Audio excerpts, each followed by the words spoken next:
The world at the crossroads. Freedom or world dictatorship. 2nd November 2020.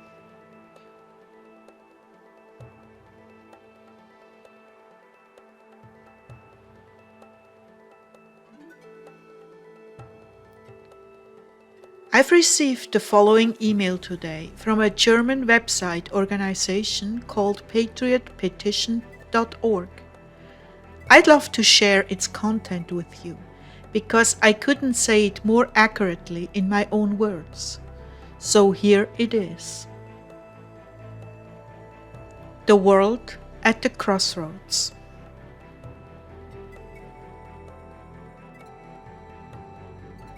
For the second time, the German government has now imposed a sea lockdown on the country. Other governments will soon take this step as well, or have already done so. In spring 2020, 40% of the world's population was already under lockdown. The world is now at a turning point that will shape the course of history and the fate of future generations. Please ask yourself the following questions. Does such an extensive lockdown really serve the common good? Could the cure be worse than the disease itself? How far does the government want to go in restricting our personal freedoms? Why is the Chinese communist model of social control being touted so much in the mainstream media? Who benefits from the fear and mass hysteria fueled by the media?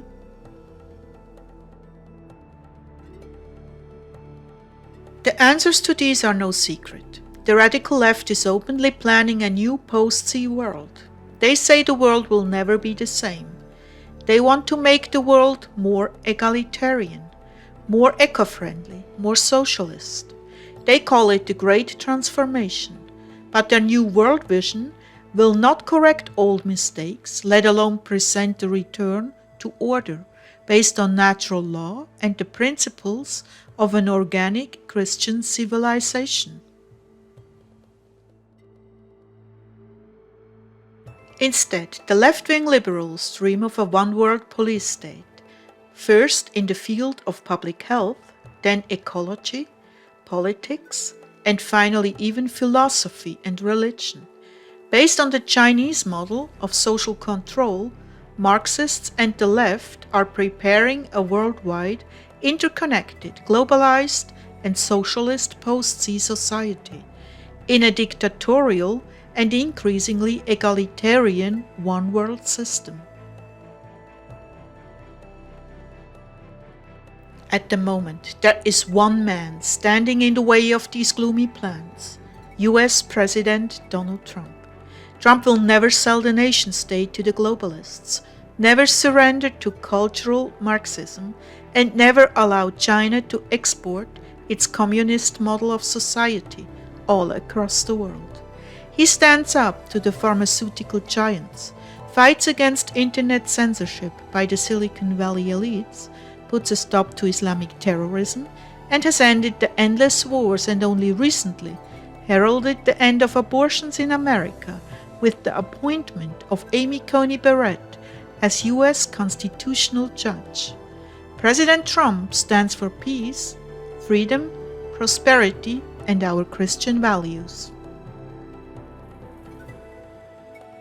The U.S. presidential election on Tuesday, November 3rd, 2020, will therefore not only be of decisive importance for America, but also for the course of world history.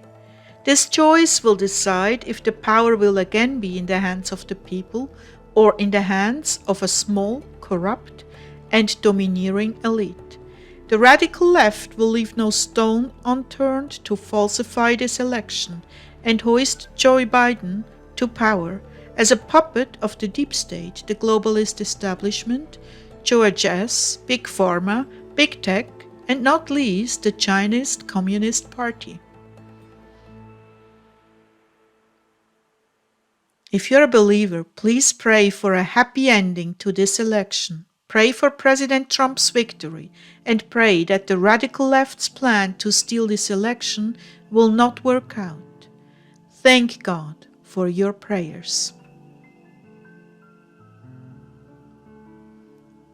At this decisive point in time, we must bundle and mobilize all patriotic forces in order to take up the fight against globalism, cultural Marxism, Islamic terrorism, and the c.r.na.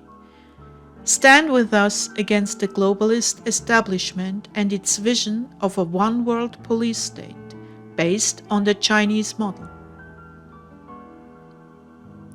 That was the end of this email. So please pray for President Trump, his family, and administration. God bless you all.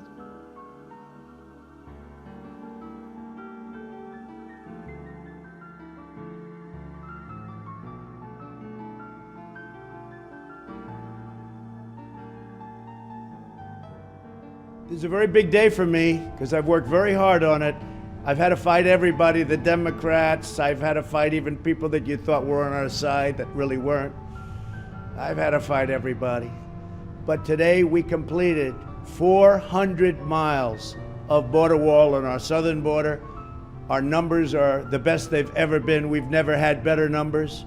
People are coming into our country, but they're coming in legally.